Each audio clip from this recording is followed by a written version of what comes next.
ভারতের ইতিহাসে লুটেরা সাম্রাজ্য হিসাবে আখ্যা দেওয়া যায় এমন নাম যদি সামনে আসে, তাহলে ক্রমে দেখলে এক, বাবরের প্রতিষ্ঠিত করা মুঘল সাম্রাজ্য, আর দুই, ব্রিটিশ সাম্রাজ্য।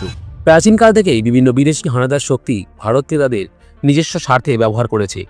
তারা ভারতকে শাসনের নামে যা দিয়েছে তার থেকে বেশি দেশে নিয়ে গেছে। ভারতে মুঘল সাম্রাজ্যের প্রতিষ্ঠা করেন মির্জা জাহারুদ্দিন মোহাম্মদ বাবর, যিনি মধ্য এশিয়ার একজন মুসলিম সম্রাট ছিলেন। সাল 1483, 14ই ফেব্রুয়ারি তিনি বর্তমান উজবেকিস্তানে জন্মগ্রহণ করেন।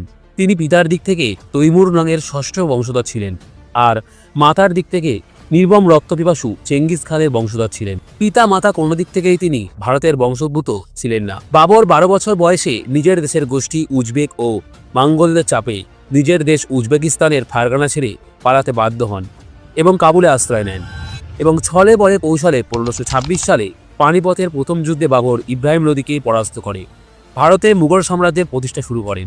মুঘল সম্রাট বাবরকে লুটেরা বলার কারণ মূলত তার ভারত আক্রমণ। বাবর ভারত আক্রমণ করেছিল মূলত সামরিক বিজয়ের জন্য, কারণ তার কাছে না ছিল কোনো সাম্রাজ্য, না ছিল অর্থ সম্পদ। তাই এই আক্রমণ আর দখল ছিল মধ্য এশিয়া থেকে চুপি চুপি পালিয়ে আসার পর নিজের সাম্রাজ্য প্রতিষ্ঠা ও সম্পদ অর্জনের একটি প্রচেষ্টা।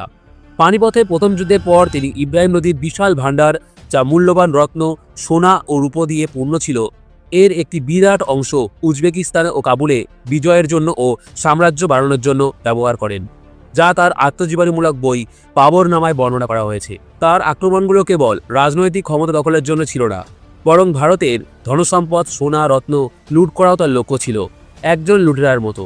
শুধু তাই নয়, তার রাজ্যের প্রজাদের বাবর তার দেশে পাঠাতো দাস হিসাবে। ভারতের প্রতি মনোভাব বাবরের কোনোদিনই ভালো ছিল না। নিজের দেশের মানুষ তাকে আশ্রয় দিল না, পালিয়ে এলো ভারতবর্ষে, সেই দেশেই সাম্রাজ্য স্থাপন করলো, সেই দেশের অর্থ ভোগ করলো। কিন্তু তার মৃত্যুর পর সমাধিস্থ হওয়ার ইচ্ছা প্রকাশ করলো কাবুলে, যা ভারতের সম্পদকে শুধুমাত্র ভোগের জন্য ছাড়া আর কিছুই নাই বলে মনে করা হয়। বাবর যে লুটেরা ছিলেন সে বিষয়ে সংশয় প্রকাশ করার কোনো জায়গা নেই, তবে এই লুটেরাই তার সম্পূর্ণ পরিচয় হতে পারে না। বাবর একধারে একজন মহান বিজয়ী, সাম্রাজ্য প্রতিষ্ঠাতা ও বিদ্যা অনুরাগী ছিলেন।